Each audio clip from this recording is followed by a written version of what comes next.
जो शुभ पदार्थ प्राप्त होने से हर्ष नहीं करता, अशुभ से अप्रसन्न नहीं होता, उसी को स्थिर बुद्धि जानना चाहिए।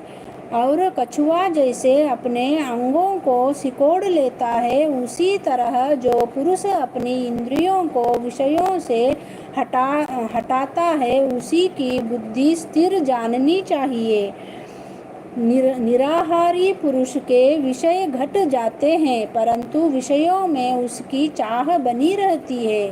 परब्रह्म का अनुभव होने पर चाह भी घट जाती है। हे अर्जुन, मोक्ष में प्रत्यक्ष करने वाले विद्वान व्यक्ति को भी प्रबल इंद्रिय बलात्कार से उसके मन को जीत लेती है। राधे राधे, राधे राधे। सोनिया खटकर, राधे राधे जी, आपका बहुत बहुत स्वागत है राम जी के लाइव में। इसलिए सब इंद्रियों को विषयों से रोक मेरे विषय में तत्पर हो जावे। जिसने इंद्रियों को वश में कर लिया है, उसी की बुद्धि निश्चल है। जो पुरुष विषयों के ध्यान में रहता है, उसकी प्राप्ति हो जाती है। प्राप्ति होने से कामना होती है। इच्छा के पूर्ण न होने से क्रोध की उत्पत्ति होती है। क्रोध से अविवेक होता है। अविवेक से स्मरण शक्ति नष्ट हो जाती है। स्मरण शक्ति के नाश होने से बुद्धि क्षय होती है। जिसकी बुद्धि का नाश हुआ, वह विनाश को प्राप्त होता है। जो पुरुष राग द्वेष से रहित हो अपने मन को वश में रखता है, वह शांति को प्राप्त होता है। शांति मिलने पर सब दुखों का नाश हो जाता है। प्रसन्न चित्त वाले की बुद्धि निश्चल होती है। जो पुरुष योग युक्त नहीं है, उसकी निश्चल बुद्धि उत्पन्न नहीं होती। ईश्वर में भावना नहीं होती। भावना के न होने से शांति प्राप्त नहीं होती। अशांत को सुख कहाँ से मिलेगा? जैसे वायु नाव को जल में खींच ले जाती है, उसी प्रकार इंद्रियां उस पुरुष की बुद्धि का नाश कर देती है। जिसका मन विषय सिद्धि से इंद्रियों के पीछे लग जाता है, इस कारण है महाभावों, जिसने इंद्रियों को विषयों से सर्वथा रोक रखा है, उसकी बुद्धि स्थिर है।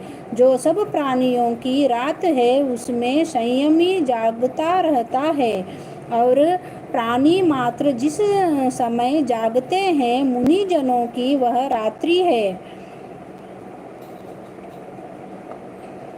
जल से भरे समुद्र में और नदियों का जल भरने पर भी वह अपनी मर्यादा पर रहता है, उसी प्रकार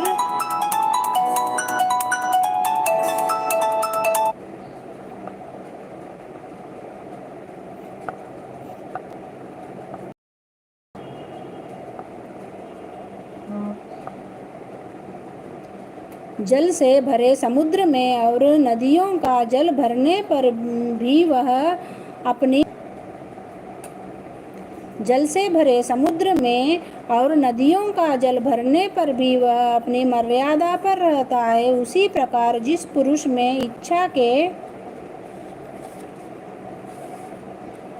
न रहने पर भी सब विषय भोग प्रवेश करते हैं, उसी को शांति मिलती है। विषयों की इच्छा करने वाले को शांति नहीं मिलती। जो सब कामनाओं को छोड़कर तथा इच्छा रहित विचारता है और ममता अहंकार जिसमें नहीं है, शांति को प्राप्त होता है।